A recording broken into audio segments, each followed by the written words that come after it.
Assalamu alaikum and welcome to Millennium Discourses with Sajjad Ayub and Shaykh Ebrahim Schuitma.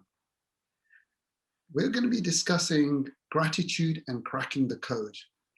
The question is, Allah made us and created us because He loves to be known.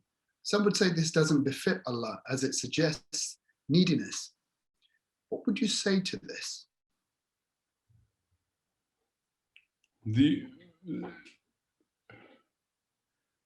Suggesting that statement points to neediness in Allah is it's an expression of a very narrow view of the issue of intent. You know, if you say, I'm doing this because of that, there's obviously a framing of intent. You know? And we're very used to thinking that intent is always, the only way to think of intent is that I'm doing things to get things. That my intent is an emptiness that seeks to be filled. I have a lack, I need to do something to fill the lack. And that is because we fundamentally are convinced that all intent is about getting. It doesn't occur to us that there's the two variables in how we structure intent. There's an experience, a lack, and an action, you know. And we think that the action can only be dependent on an emptiness, on a lack. But let's say, for instance, something stupendously good happens to you and you are overjoyed. And in your state of extreme joy, you are dancing down the road, a stranger walks past you, and you just hand over £100 to this person. No trade. You're not doing this to develop any experience of obligation. You're just doing it because there's just so much of it. It's overflowing. That's not an expression of your neediness. That's an expression of your fullness. It's entirely possible that you act not on the basis of an emptiness, but that you act on the basis of a fullness, which means to say intent is only based on a neediness and an emptiness that seeks to be filled is not actually strictly true. There are the two possibilities. It's either an expression of emptiness or it's an expression of fullness. So, if I asked you, why did you give the person £100?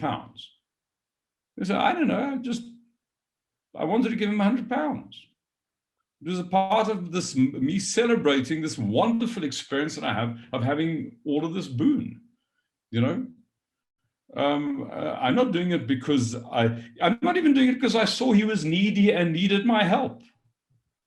You know, there's nothing to do with him. There's everything to do with me and my experience of this overflowing.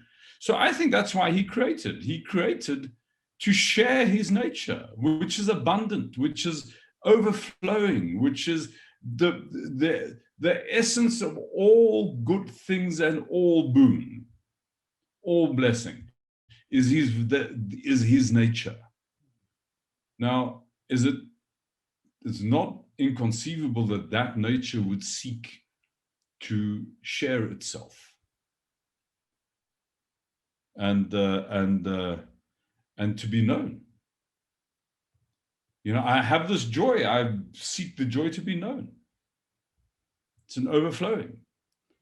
It's a fullness, not an emptiness, not a neediness. And if we impose neediness on him, it is because we are looking through our habituated glasses of intent. We think intent can only be an emptiness that seeks to be filled. We don't recognize that intent can be a fullness that empties. Thank you. You describe shirk as an attention to the self. should we not try to understand oneself? Isn't that what personal development is about?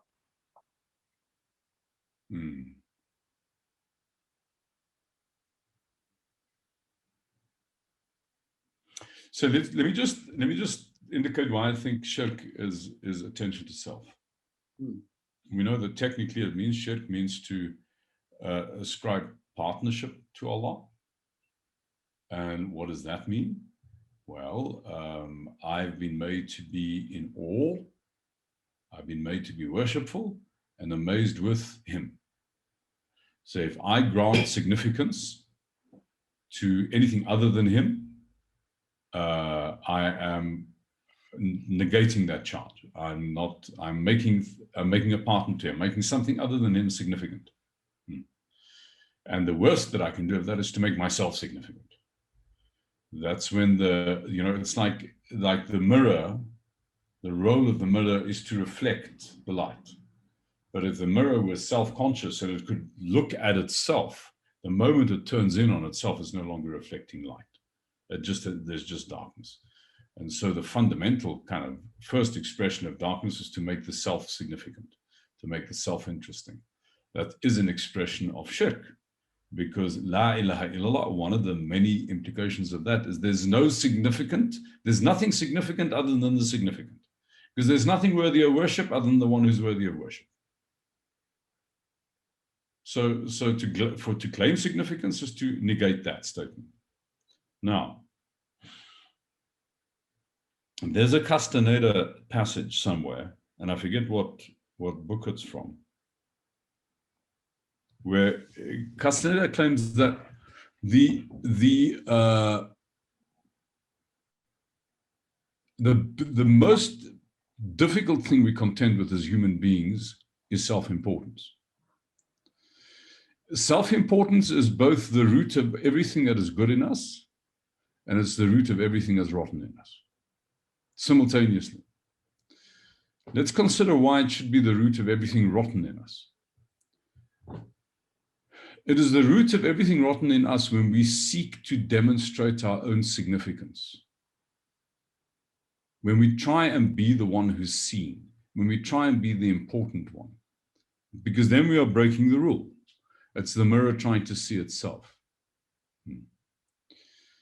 There's another way in which self-importance is actually one of our highest qualities.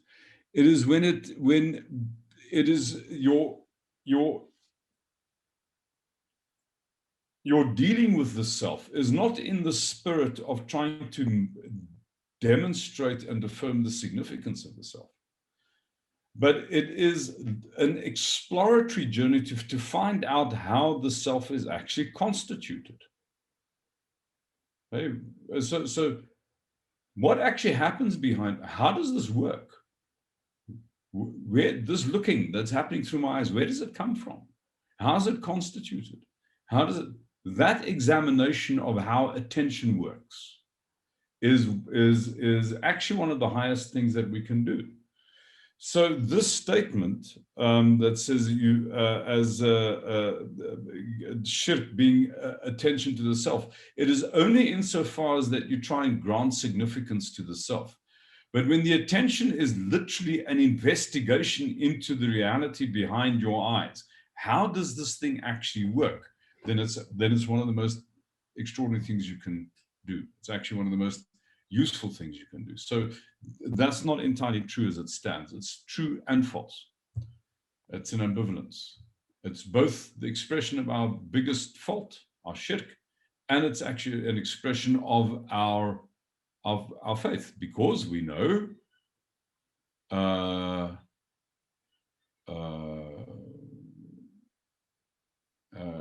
know yourself and you'll know your role. You know, that's now that again bears the two opposites. Know yourself outwardly, you know. Everything that so if I look at myself outwardly, I'm a small thing encapsulated by the overwhelming. I'm the vulnerable. If I don't get stuff given to me by other than me on an ongoing basis, I die. I'm the needy one. I'm the insignificant one. I'm the defenseless one. I'm, all of that is in contrast to his nature. He's the unassailable. He's the vast. He's the plentiful. He's the abundant. So in that sense, myself, when I'm seeing myself as my own significance, then I can, when it was my own outward identity, I've affirming that is when I investigate that, I basically investigate my brokenness. But when I investigate how my attention actually operates, what goes on behind my eyes, where does this looking come from? I get introduced to another reality. That reality which is closer to me than my jugular vein. In other words, he is not removed. He is not on the other side of the stars. He's not an alien thing. He is indescribably intimate. Isn't it true to say that you can get so intimate, like two lovers, that there's no difference? The two beings have merged. That's intimacy. That intimacy is already the truth. He didn't say to you, sometimes I'm closer to you than your jugular vein. He said, so in other words, examine this, where your looking comes from. Examine the deepest, most intimate, private part of yourself, and you'll find it's indivisible from him.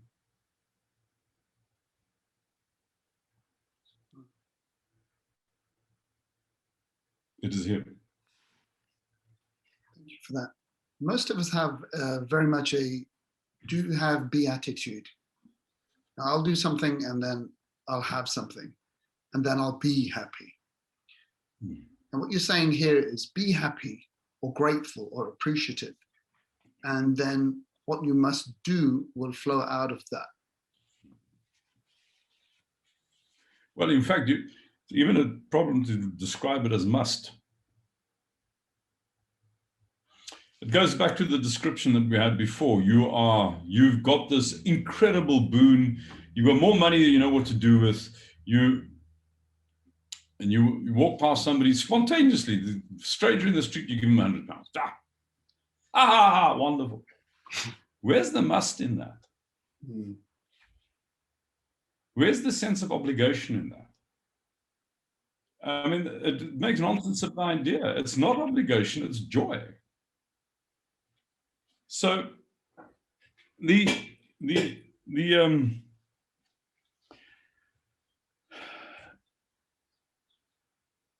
it's this thing of gratitude. I mean,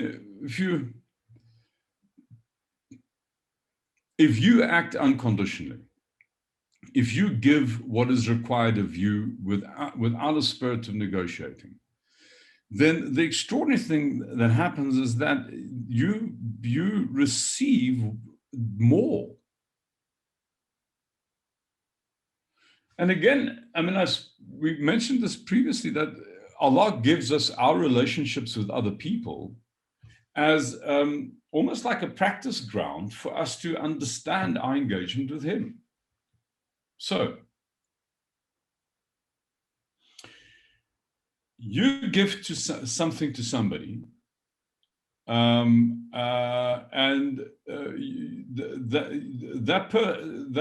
that person reacts sort of in the spirit of, well, you did owe me this. I really was entitled to what you've just given me. Or you give something to somebody and the person's really grateful for what you've given. Now, surely the first experience is one where you didn't feel you quite gave. You almost felt like it was taken from you. Do you understand? I mean, it's like I wasn't being generous to you. I was owing you. Your experience is that I wasn't being generous to you. I was owing you. In other words, So the reciprocal side of me giving is the fact that you express generosity. Otherwise, there isn't a giving. Your lack of generosity disables my giving. Or, sorry, your lack of gratitude, I beg your pardon. Your lack of gratitude disables my giving. No. So the gratitude of the self enables the generosity of the other, and the ingratitude of the self disables the generosity of the other. So, if I am grateful for what I've been given, and I'm genuinely grateful, and gratitude means I recognize I've received in excess of my due. I was not owed this. This is hada min fadli rabbi. This is from the overflowing of my Lord. And there's no contract that I can account for what's just happened to me. The moment I recognize that, it is pleasurable for him and his minions, the stars, the cattle, the rain, to bless you with more. It is his pleasure to do so.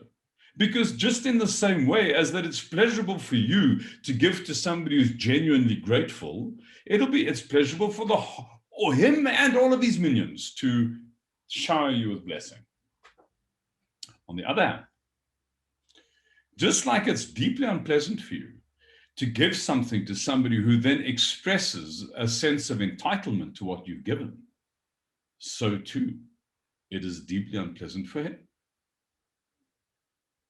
Why not? We do say in Quran, there are things that Allah detests. There are things that Allah hates. So these are human kind of descriptions.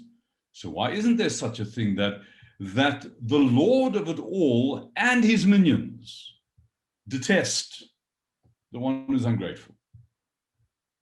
Why should the Lord of it all and his minions shower boon and blessing on the one who's ungrateful, the one who thinks that he's been owed? It is the most outrageous proposition. So the most dangerous, literally the most dangerous quality that you can have is a sense of entitlement and all of its siblings. A sense of victimhood, a sense of having been done in, a sense of all of these things are deeply, deeply problematic states of being. The moment you assert that you've not been given your due, that you are owed, you close the doors of blessing. The moment you assert and deeply affirm that you've been given in excess of your due, you open the doors of blessing.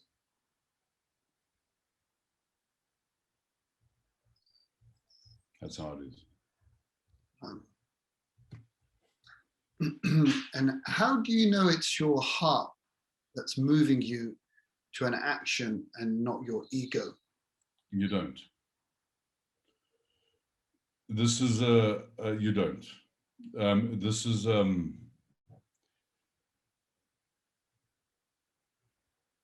perfection is on the other side of the grave. Here we're struggling, and we're struggling two contending forces.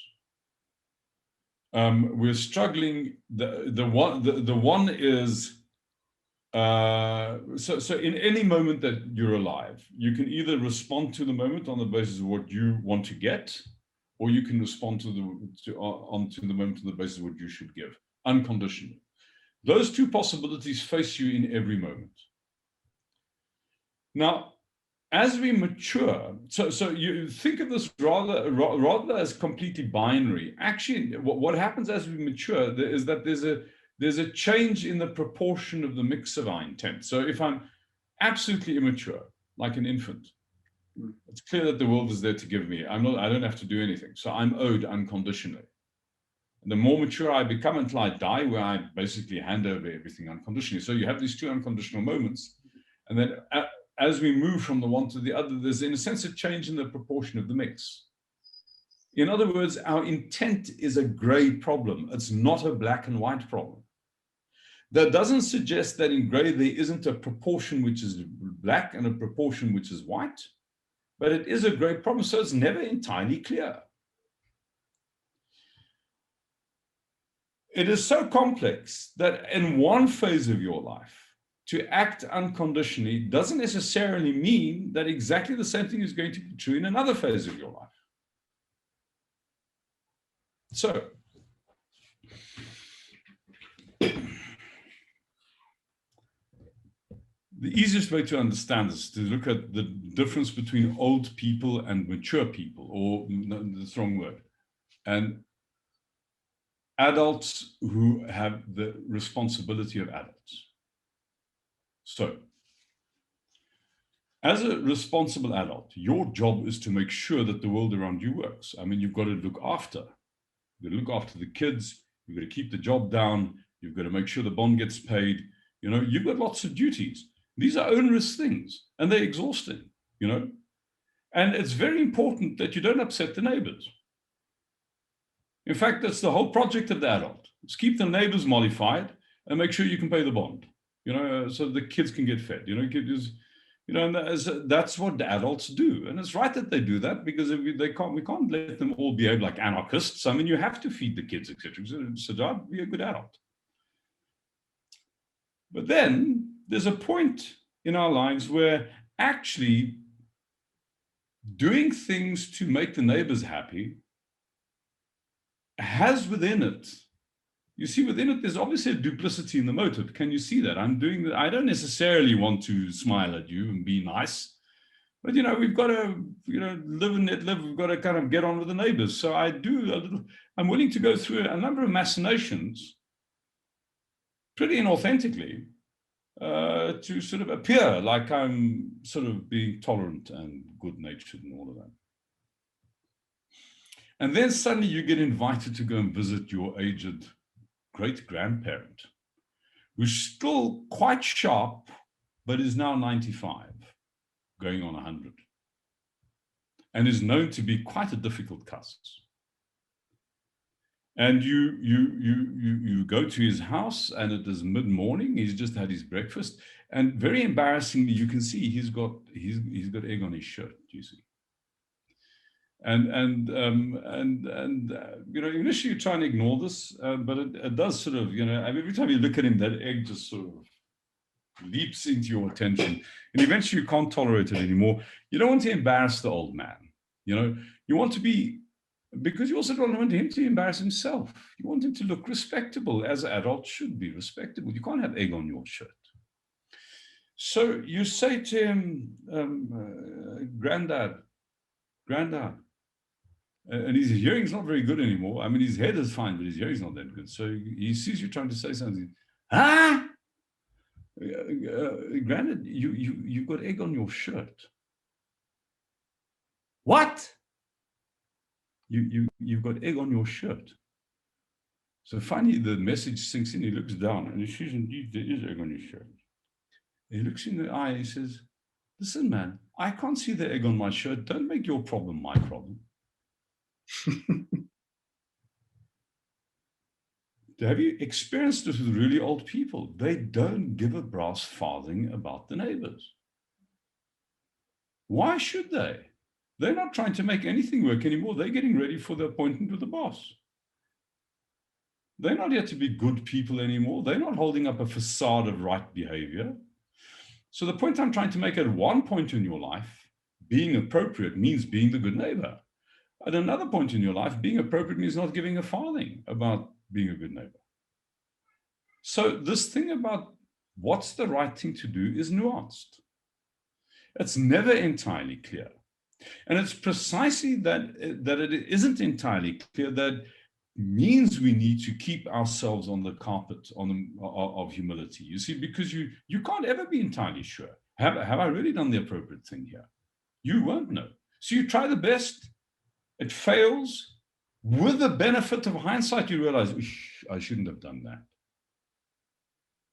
So for me to say at the front, you see, Sajjad, here's the rule. You see, here's how it works. Next time you're in a situation, just apply this. That's just naive. It really decomplexifies a really complex matter, which is supposed to be complex. So you can't, there's no formula. There really is no formula. You really have to bring the best of what you have to bear struggle with a problem, act, and discover subsequently it was the wrong act. Because that's what clarifies your intent. No rule, no nice, easy formula. And isn't that true for your own life? I mean, how many things have you done, things that you did wrong were wrong at the time when you did them? I would suggest a very small proportion of things that you do that were wrong at the time. You did it because you thought it was the right thing to do. It's only in hindsight. So you have to work it out. You have to clarify. It's not entirely clear. Thank you very much, Sheikh Saab. Thank you very much.